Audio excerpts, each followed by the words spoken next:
And then I thought, my focus was more on longevity. My focus was, I want to do what I can to live well, live long, and be active in my 80s and 90s and be able to do the things I want to do. I want to hike. I still want to snow ski. I want to do all these things.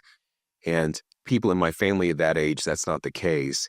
But I realized that they were living in a different way than I would want to live. So I kind of changed the trajectory of my thought. And as I'm seeing people who were treating, people on the coast based on longevity and everything, I thought, why not bring that to my community? Okay, I'm ready. And you're really never ready, but I started anyway. And in January 21, we opened this up. And you're right. I went to Kim and I was like, I think I want to do this. And I think she was like, okay, yeah, fine. So that first year in 21, when you're starting a practice out of nothing and still working full time in the ER, that first year was very, very difficult. But yeah, we made it through, and then it's just kind of blossomed. And I've been really, things have opened up and changed and developed, and it's been a wonderful ride. Welcome to Vitality Made Simple. The following production is for educational and entertainment purposes only. If you need medical advice, call your doctor. Now, let's go to Vitality Made Simple. Welcome to Vitality Made Simple. This is the podcast that equips you to feel better, look better, and to enjoy better relationships. Well, I have a treat for you. I am joyously welcoming Dr. Kevin White. Welcome, Kevin. Hey, thanks, Debbie. Thanks for having me. Hey, it's a joy because, Kevin is from Oklahoma, and by the end of this podcast, you're not going to have to be from Oklahoma to believe me that Kevin is one of the most caring, the most curious, and one of the most cool integrative physicians in the world. If you're watching this on video, you can see he's just so fit and wonderful, and he cares about his patients. You're going to love his story, and you're going to love what he's going to teach us about what he's learning with his curiosity. So Kevin and I have an interesting beginning. Tell our listeners how we met. Yeah, we met. Well, I'll back up a little bit further than that. I was the spring before that time that I met you, and we'll get that in a minute. I don't know if I told you this, but I was skiing and I ran into a friend who's a little bit of a mentor right now, Paul Rothwell, Dr. Rothwell. And I mentioned to him some of my concerns and what I was kind of frustrated, how I was going with my job and the way I thought about things. And he goes, you need to go to this conference. And then we didn't talk anymore that year. He sent me a card. He goes, great to see you, have dinner. This is the conference. It's in, Las Vegas and whatever. So didn't speak to him anymore. And then I saw him going to that conference in Vegas, the A4M conference in December, which was my first one. And then on the way, so I went to this conference first time. And then on the way back, I'm on the plane that evening to fly home, and I'm on the plane by you, and we just strike up a conversation, and you're like, well, so what were you doing in Vegas? And I told you, and you were doing the same thing, and you were very involved, and we just hit it off and talked the whole way with you and your husband, and that was just funny, and we've been friends ever since, so just kind of a funny. I think it was 2017, if I remember correctly. Yeah, December 2017, yeah. Yeah, now this is the American Academy of Anti-Aging Medicine. So it's quite a big deal to go. Yeah. And it's the most terrible weekend of the year. It's the second week in December every year. Their international conference. And so I was so impressed because now here's this doctor, folks, and he's been an emergency room physician for over 20 years.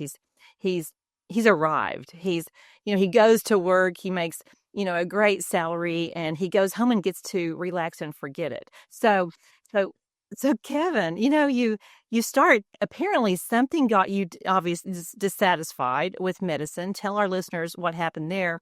And then I so admire your wife, Kim, because obviously you went home and said, okay, Kim, we have a lot of stability, but we're not going to have any stability anymore because I'm changing careers within the field of medicine. Well, that took a little while for that to happen. It was just more of an exposure to that. And then I got involved in it because I was, the first time was just kind of eye-opening. And then as we moved on, I just kind of tried to dig in. The next year I was going to really get involved. So in 2018, I thought, okay, I'm going to give this a chance. I'm going to learn who the keynote speakers are. I'm going to read their background. I'm going to read more about it. I'm going to read the literature they're presenting and be more prepared and really step out and meet some people. And 2018 is whenever, Peter Attia came and talked, and I, told him thanks for the podcast and everything after that. And just kept learning and learning and learning. And, I was just so interested in it. And I did the fellowship. And the idea was the way I went through that in my head, because I hadn't grasped the whole idea of a career change at that point. But the way I made it work in my mind was like, I'm going to do this just for me. I'm going to just do this for me. And because, in the ER, you're constantly working on these chronic disease issues. Everyone says you never know what you're going to see when you walk in the door. And that's not really true. You kind of do. It's all the same stuff over and over again. It's metabolic disease, it's, obesity issues, it's insulin resistance, all these gut issues and everything. So, and then that was on repeat. And then I started seeing my patients different as time went on. And, there was no time to really deal with the things that we deal with. And then I thought, my focus was more on longevity. My focus was, I want to do what I can to live well, live long, and be active in my 80s and 90s and be able to do the things I want to do. I want to hike. I still want to snow ski. I want to do all these things. And people in my family at that age, that's not the case. But I realized that they were living in a different way than I would want to live. So I kind of changed the trajectory of my thought. And as I'm seeing people who were treating, people on the coast based on longevity and everything, I thought, why not bring that to my community? Okay, I'm ready. And you're really never ready, but I started anyway. And in January 21, we opened this up. And you're right, I went to Kim and I was like, I think I want to do this. And she was like, okay, yeah, fine. So that first year in 21, when you're starting a practice out of nothing and still working full-time in the ER, that first year was very, very difficult. But yeah, we made it through, and then it's just kind of blossomed. And I've been really, things have opened up and changed and developed, and it's been a wonderful ride. So I wouldn't change it for the world. Absolutely. But whenever I met you on the plane, you're like, oh, it's going to be great. Your life's going to get great. You're going to, you could do so many things. And I was like, yeah, I don't know what that'd be. But yeah, Well, great. Being such an oddball as I am as a dentist, I think I also just kind of went thinking, well, this is going to help Mike and I live better. I want to learn about this. And I was, even as a dentist, just seeing people's med list increase and, people getting sicker sooner and having more and more doctors and more emergencies. Interestingly, Kevin, when I took my fellowship test, so for our listeners, you go through these modules, then you take these tests and write these papers. And I was sitting next to an ER physician from New Jersey. So got there real early and, it was a real lockdown test. And I said, so, what brought you here? And he said, well, I've gotten taken to the board for the last time for fat shaming. And where he lived, he would see patients that had these metabolic diseases that you mentioned, and he would just say, "Hey, why don't you take a walk? Hey, why don't you? Your knees would feel better if you could lose 20 pounds." And he was really getting in trouble all the time. The board was after him, and so he said, "I just don't want to do that anymore." And similar, I guess, in terms of just the frustration. You get into medicine to help people. You want to see people thrive. And integrative medicine helps us do that. It helps us show people how to thrive. Yeah, we saw a lady today that, yeah, obesity is a big thing. You got to get that with you have to approach that the right way. But yeah, you're right. The whole fat shaming thing, you got to be careful about how you deal with that. Sometimes it's metabolic issues, and we've worked with people where I think I may have told you I had one guy who came in that was an issue, and after we worked with him for about 6 or 7 months, when you teach them, go over metabolic parameters, this is why we're doing this is what we're focusing on, this is, what it's going to do to you metabolically, they understand that. And we really dig into the science there. And also, share with them the knowledge that I have and not just saying, just do this, then it makes sense and they can get a lot of progress. And so, 8, 10 months down the road, he was having so much progress and he said, I feel like I've been given the cheat code. And, and it's really kind of like that. And that's a lot of fun. But yeah, you're right. That's an interesting story. But one thing you do, and I hear consistently from patients that see you, is that you help people develop their why, their reason for wanting to be healthy. And so, of course, that's totally foundational. Yeah. Yeah. Yeah. What they're shooting for. And like today, we just finished up. I didn't want her to think about all the things we're going to do. Forget about that right now. We're just going to focus on a few things, but I want you to think about where we're going. Let's not think about the ride. Let's think about 10 months from now, what you're going to be, and just imagine that. And it really empowers people. So whenever people find their why and we kind of wrap our heads around that, then it makes everything a lot easier. Why they're avoiding places with the drive-through, why they're, not drinking sugar to spike their insulin, why they're moving. It's because they want to do this in the future. And that's, be with their loved ones or go hiking when they're older, or just, live an active lifestyle and feel better whenever they're aging. Because, so many people are aging so poorly. And that's what I saw over and over again. I can't tell you the number of times somebody even 70 or 80 would say, oh, don't get old. Getting old sucks. And it shouldn't suck. It should be fun. That's whenever we have that crystalline intelligence where we can really feed into other people. So, yeah. Right. And I think that expectation, either way, whether the expectation is that I'm still going to be able to put my 30-pound, carry on in the overhead bin and go hike and for 10 miles. If that's the expectation, then your brain is going to sort of move toward in that direction. Whereas if you expect that you're going to retire and sit in your recliner, it also moves in that direction too.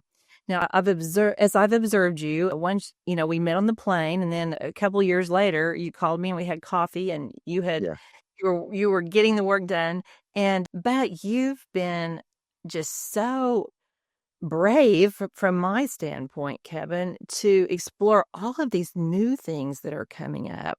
So tell our listeners what you're really excited about these days in terms of these longevity or health span type of procedures or options.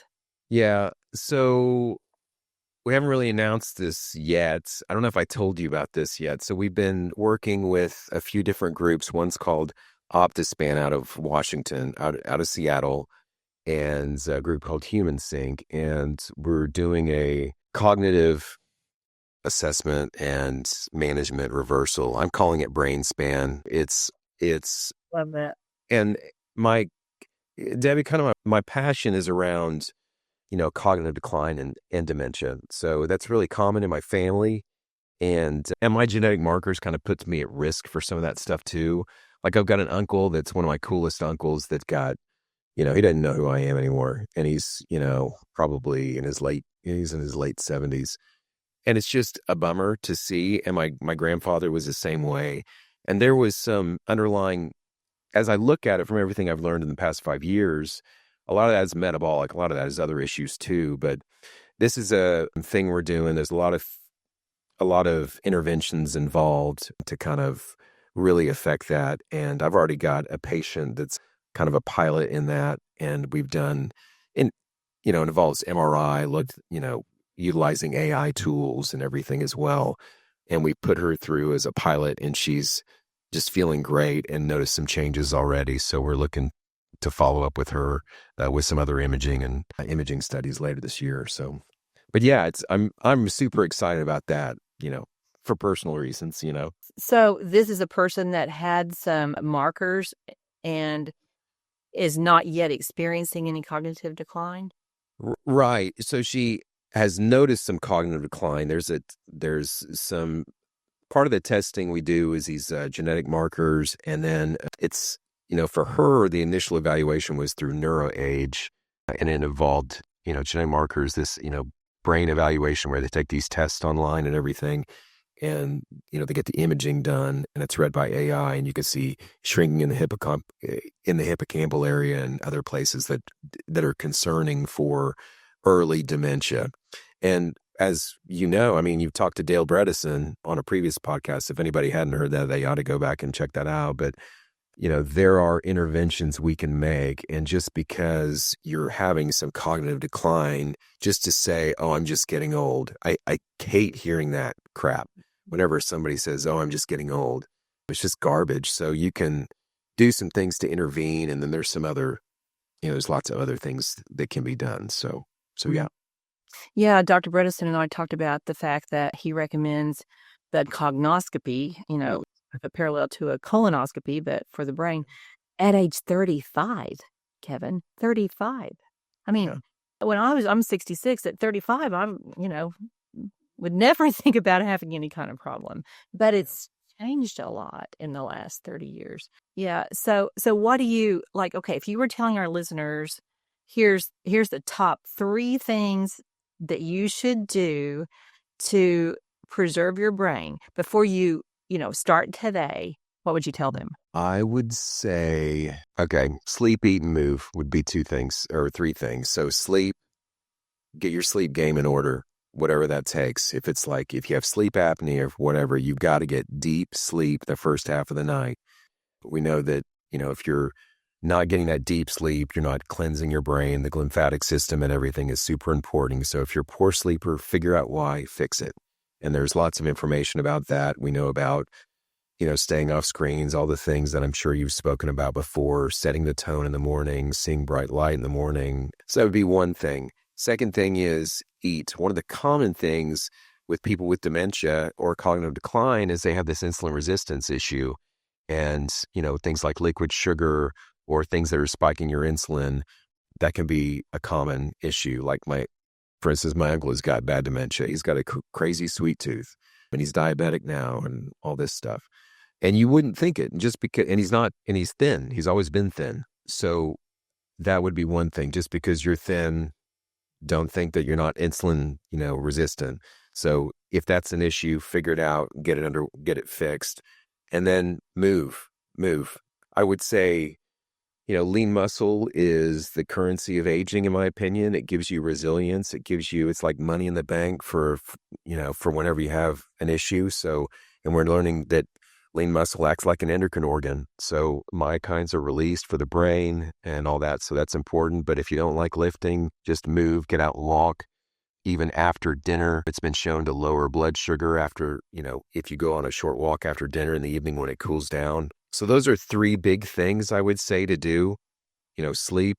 As far as food, if you're eating something that's going to spike your insulin, you need to really think twice about it. And then 3, just move. You're the first person, Kevin, that I ever heard use the term CGM, a continuous glucose monitor. And I remember I said, what? But, I'm glad you brought that up because it's pretty shocking when people do start monitoring their glucose. We just, and I just, take our fasting glucose in the mornings. And boy, you can really tell, depending on how late we ate. I just read a study today, in fact, talking about a 10-minute walk after each meal significantly lowers blood glucose. I mean, it's, people can pretty much do that anywhere they are. Yeah, it's kind of it's been something I've been doing a lot more in the past few months. I did this absolute rest test and my sleep was kind of questionable. So in the evening, I'll do it after dinner. I'll just tell Kim, I'm going for a walk. You want to go? No. So it'll be by myself. And it really gives you a chance to kind of think and wind down from the day and just kind of contemplate some things that you needed to do. So it's good to kind of wind down for the evening. So it helps with sleep, in my opinion. But then, lowering the blood sugar, with a short walk after dinner, it doesn't have to be crazy. And I tell people with the movement thing, just like I told, this new client today, was like, I'm not going to have you work out hard. We're just going to do a little something tiny. Just consistency is going to move the needle so much more. So yeah, going from nothing to doing something has more benefit than going to, like, I work out every day. If I had to work out, if I added like another 30 minutes or an hour, that's not going to make much of a difference.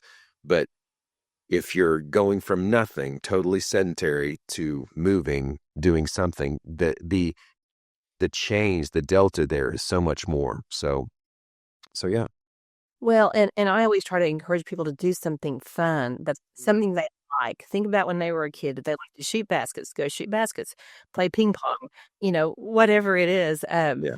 And find a way to get some social relationship fun in there too. It was really interesting, Kevin. I interviewed Joel Salatin. That by the time this podcast comes out, that'll be out. He tells people, if you watch the news, then you need to watch something funny for twice as much time. And I thought that was just great advice. Actually, Because yeah. go find a comedy show you like, a comedian you love. Yeah. Yeah, that was so this pilot patient I was talking to you about in our cognitive program, she I the thing that was really frustrating her was the news. Okay, you're going on a news fast. Okay, you can watch 15 minutes. They'll tell you everything you need to know in that 15 minutes. You don't need to know anything else. So we kind of put her on a limit, and it's made a big difference for her. So yeah, with the sleep and everything. Yeah, I don't think we're designed to know what's going on in every country Right.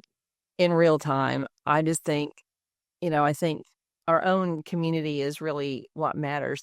So you recommend that people turn off their screens, what, 1 hour before bedtime? Kind of start cooling things. Yeah, an hour before bedtime, but we're not perfect. I screw that up too. And if I feel like watching TV, dang it, I'm going to watch TV. But what I try to do is make it something mindless and whether funny or something that's not going to engage me too much in the Right. evening. So if it's going to be a movie, it's got to be something nonsense and maybe some comedy or whatever. So Dr. White, you graduated from med school in 2000, and of course things have changed a lot in 25 years. What do you wish that your classmates could know? What do you wish would be part of the curriculum that could really change the trajectory of healthcare? I think that as far as education I think some education around like basic nutrition, I think would be really helpful in the curriculum. And what do I think my classmates would know like now? What do you wish they would know now? What do you wish they would believe? Oh,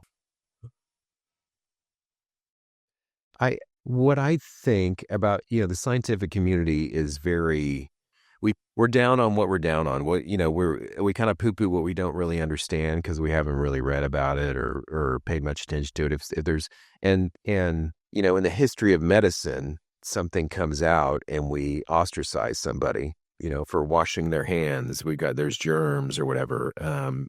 So we kind of crucify people that come up with new ideas and new innovations. And I just really hope what I would want is that, they're open to new ideas and just to learn to bring in new things. Because it takes a long time for new ideas to actually go from the research side, to bedside. I've been going to the AGE conference. I don't know if you're familiar with this, the American Association of Aging.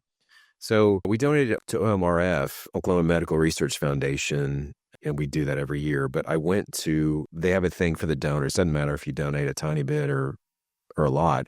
And there are these, the researchers are, they show their different areas. You go to different areas and there's, somebody studying this and their progress. It's really, really interesting. But one of the guys is studying longevity, right? And this is a guy named Ben Miller. He's a PhD out of Berkeley, brilliant guy. And he's talking about, autophagy and all this kind of stuff. And he does this presentation for everybody. And I couldn't believe in Oklahoma that we were studying longevity, right? So I talked to him and I said, do you guys go to conferences? I mean, where do you guys, because I told him what I was doing. He goes, you need to go to the AGE conference. So I went to the AGE conference, the very first. They actually happened to have that one in Oklahoma. And since then, I've been to Wisconsin. This year, they had it in Alaska. But you go, and I was the only clinician there, right? There's no other MDs. There's no other clinicians. They're all PhDs. So these are the people actually doing the research on longevity. And it's supporting everything that we're talking about. They talk about rapamycin a lot. They talk about, fasting. They talk about visceral fat. and how that acts differently. And these aren't clinicians talking. We don't do what we do unless we have the people doing the research who are bringing these ideas to the forefront. So these were really the guys in the front line, So it's super interesting. So I think that, we need to just be open to some of that information that's coming out. And it's just exponential, but yeah.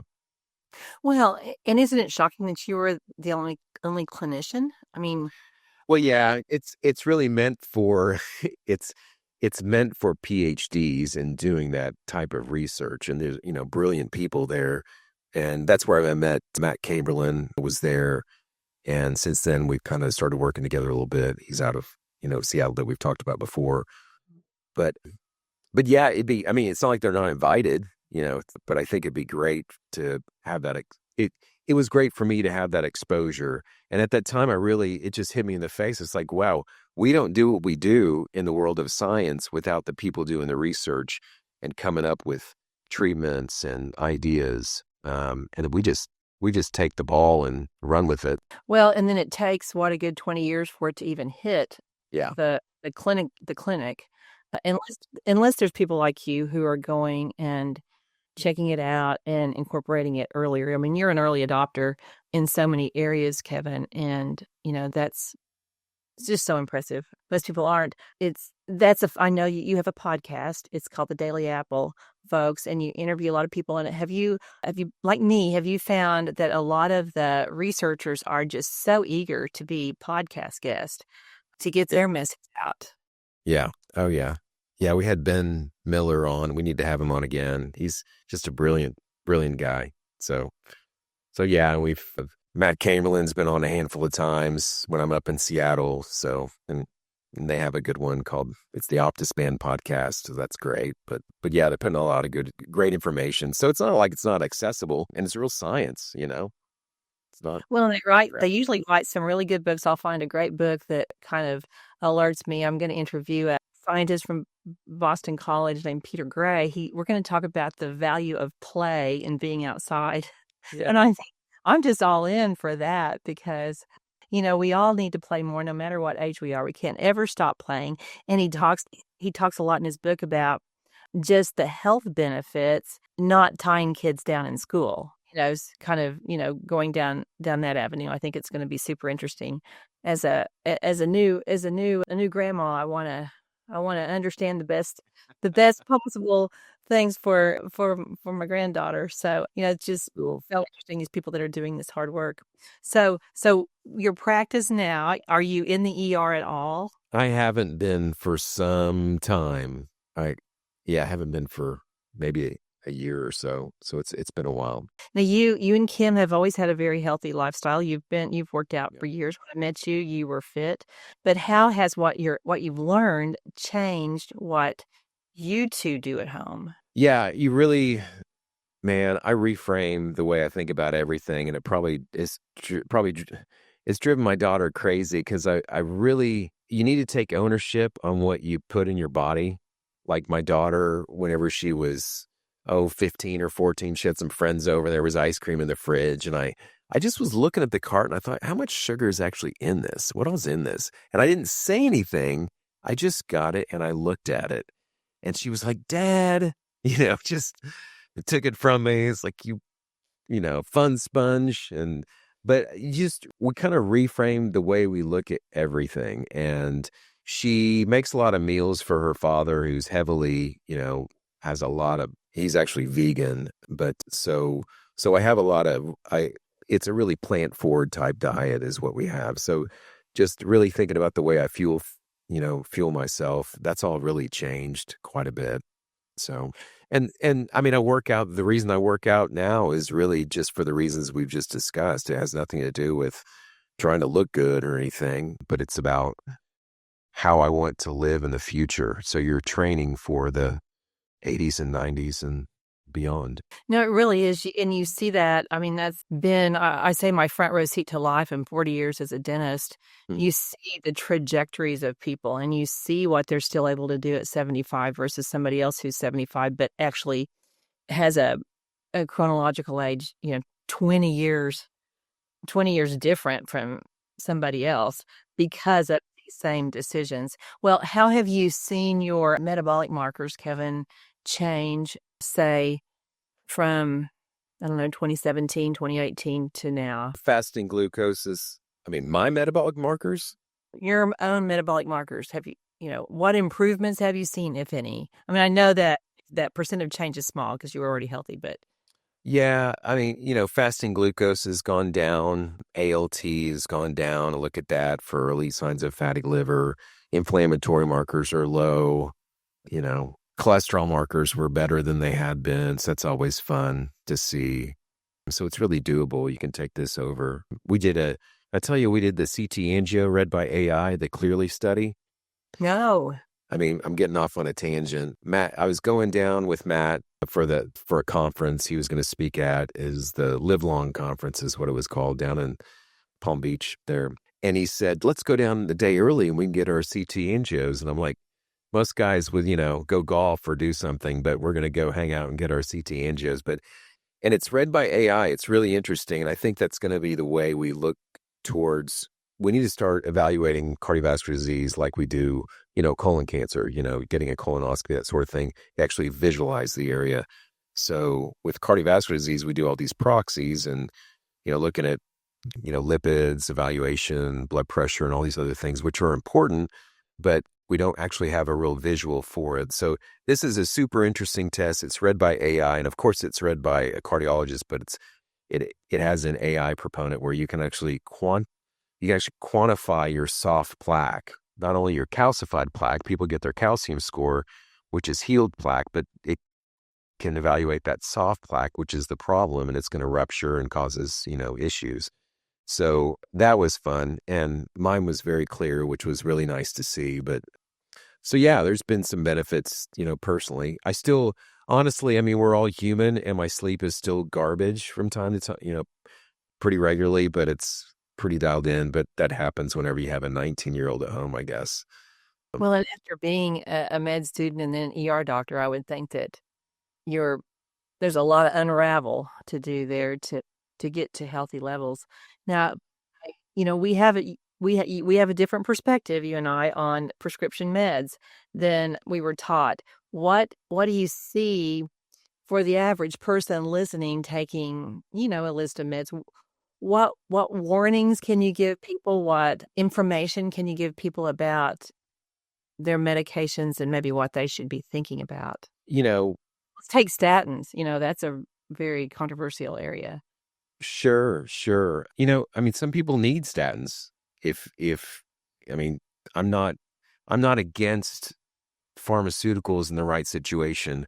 I do think that, I mean, we've got people that have some cholesterol issues and maybe their ApoB is high or whatever. But if we've made lifestyle changes and we follow those things and where that's not really required. And actually we've, had some individuals who've gotten to get off statins as we make some of these other lifestyle changes. But if you're willing to put in the work and put in the mental energy into just reframing the way you think about how you live your life, a lot of times you can come off that stuff. And some people not so much, but yeah, I think it's really worth looking at that and considering coming off that. I wouldn't stop all your medications if somebody's listening. I would definitely do it, partnering with somebody. But I think people are starting to be more aware, Kevin, and saying, wait, what are the side effects of the statin? What are the real risks with this, proton pump inhibitor? So I just wanted, as someone whose philosophy has morphed probably a lot. Yeah. And like you said, proton pump inhibitors, that's an interesting one that you guys, I talked to your partner for an hour and a half about that. Just really interesting is a lot of times we need the acid in our stomach. That's the problem. The acid's too low and we're making it lower. We need the acid to be high enough to close off that sphincter to stop the reflux. And I can tell you the number of people I've started on, betaine and some, to raise, or to lower the pH to make it more acidic, and it solves the problem with just some basic, gastric enzymes and the betaine. So that's very, very cool. And you guys check, pH in the mouth, don't you? Yeah. Yeah, we do. We do. And It's just so much fun. I guess that was the genesis of the question about what do you wish your colleagues would know, because in my world, I'll have a dentist call me and I'll do a little training over the phone, a few hours, and boy, they start liking their practice again because there's so much fun stuff that we can do that's simple that really makes people feel better. And as I mentioned earlier, we got into this to help people. Everyone talks about root cause and stuff like that, and that's true, but understanding where they're coming from and all, and I forgot what I was saying. I forgot what No, no, I don't know. It doesn't matter, but it was root cause. Yeah. Well, and it was kind of that I think you were headed down the road of relationships and even to see people get well. Yeah, yeah. What did I say before then, though, Debbie? I'm losing my train of thought. It'll Michael edited it just great. I, No problem. Yeah, no, he's used to me. Oh my gosh. That's so good. now he's got two of us, Debbie. Oh, bless his heart. So you have an awesome podcast, The Daily Apple, and there was a podcast recently that I want you to tell our listeners about that was about visceral fat. And I think it was called something like Visceral Fat Doesn't Care About Crunches, or it was along that line. So, none of us want belly fat. Tell us about that. Yeah. So, yeah, one thing I would tell everybody, wherever you're at, you need to go to get a DEXA scan with body composition. So, one of the things that we do on all of our patients is a DEXA scan, which is really the gold standard in body composition. Doesn't cost very much. And visceral fat actually acts different than other kinds of fat. I don't care so much about the subcutaneous fat, the love handles and all that. But from a metabolic perspective, the visceral fat, which is the fat below the abdominal wall musculature, below that six pack that you've got somewhere, that's on the inside and below your chest wall. So it's a fat around your organs and all that. What we found is that fat acts differently. It's an inflammatory mess. It raises your risk for other things, cardiovascular disease being one of them. So we want that number to be less than 2 pounds. Frankly, I like it 1 pound or less. So the less, the better. So some people can come in, you'll see a guy that may look good in a suit and you wouldn't think twice about it. And he's not necessarily overweight per se, but he's got 4 pounds of visceral fat. That's a problem. And you want to pay attention to that and figure out why and manage that. The other thing is, you might see somebody that looks kind of husky, but their visceral fat is 1 pound, and which is great. So it's really important to know that and act on it and figure out why. Well, when you and I ran into each other the other night, you said, "Well, let's do a DEXA scan." And I'm like, I don't think I want to know my visceral fat. So because I'm one of those probably fat skinny people in a way, seriously. And I don't think so.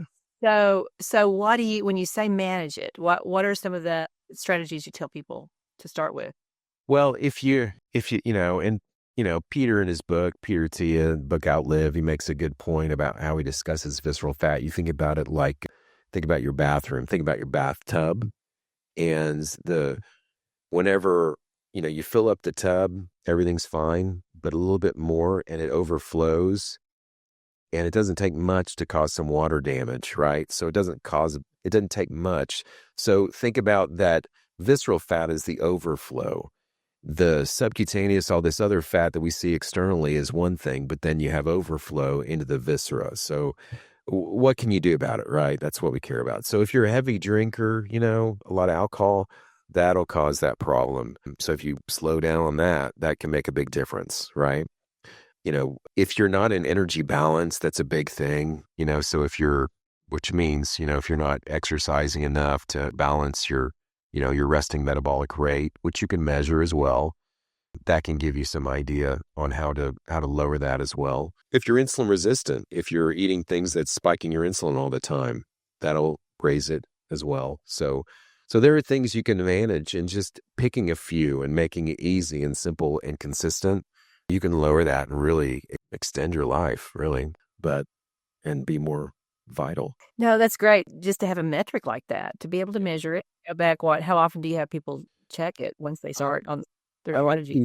I like people to have it every 6 months. Now, if we have people on, GLP-1 agonist or whatever, then I measure those more frequently, like every 4 months, because you want to make sure they're not losing a lot of lean muscle, and so that that body composition is super important. But for the average Joe, I'd say 6 months, definitely not longer than a year. Because if Mother Nature had its way with all of us at our age moving forward, we'd have sarcopenia, losing lean muscle. And I see that even in people, Yeah. who aren't on certain peptides to cause this, to cause weight loss. So that's really important to pay attention to. Yeah, you see people shrink when they Yeah. start getting older that were really big and strong. So, okay, so let's talk about GLP-1s just briefly. Okay. What would you tell our listeners if they're on these medications, thinks these are like Ozempic and, blah, blah, blah, a GLP-1 agonist, what should they watch out for? There's benefits, but there's side effects. Yeah, there is a lot of other benefits coming out, how it acts in the brain, some really anti-inflammatory benefits. There's some studies we're looking at being a part of out in Seattle to work with that and rapamycin, which hopefully will come across. So that's really exciting. But yeah, benefits are if you just take it willy-nilly and don't follow these things and don't fall in love with protein, don't fall in love with resistance weight training, you'll lose muscle. And if you're if somebody's severely overnourished, I like to say they can lose lean muscle initially, and they probably will initially a little bit, and that's okay, but you really got to pay attention to that. I mean, I've done DEXAs on people will, what you want to do is hang on to lean muscle as much as you can, and it makes it a lot easier to off ramp of those things because it's going to raise your metabolic rate. And never mind all these other benefits of lean muscle when it comes to insulin resistance and all that. But if you are, say, let's say you're 39% body fat and you lose lean muscle, lose like 10 pounds of lean muscle, lose 10 pounds of fat, you're still 39% body, and where's the benefit there? So I would say you've just spent a lot of money and you're not going to come off of it, and you've got Ozempic butt and it's terrible. So I would say if you're going to do it very slow, gingerly, and really pay attention to protein intake and really pay attention to resistance weight training. Absolutely. So how many grams of protein per pound of weight do you recommend? A gram per pound is great, but you're probably not going to hit that. So I would say, everybody's a little bit different, and you don't want to overfeed somebody, and especially when on the, the GLP-1 agonist. So if your target weight is say 140, then shooting for around 100, I think is reasonable. I'm not hard and fast to say a gram per pound, that kind of thing. But you just got to be real mindful about it for sure. But I think a gram per pound is a good goal. Absolutely. Yeah. Yeah. No, I think so too. And you said that, Kim cooks for her father and mostly he's a vegan. So you all have moved more toward plant-based, correct? No, I mean, I'd play Think plant that- forward, I'd say, just heavy on the plants for sure. Huh? Yeah. Yeah. If you want to live long, you'll have a low inflammatory diet, and plants are a good way to do that. Really. Mhm. Yeah. So I have that, but I love meat. I love, it's hard to, it's well absorbed. It's a good protein source, and it's easier to get closer to a gram per pound. And it's satiating if you have a good quality grass-fed meat or whatever, then it's satiating, and you can, be fairly low caloric and high protein with that kind of meal. Yeah. And it's delicious. I mean, Yeah. we have the most wonderful beef here in Oklahoma. Yeah, For absolutely. Yeah, we buy from someone who does rotational grazing, and it's just so good. Well, what would you like to tell our listeners in closing?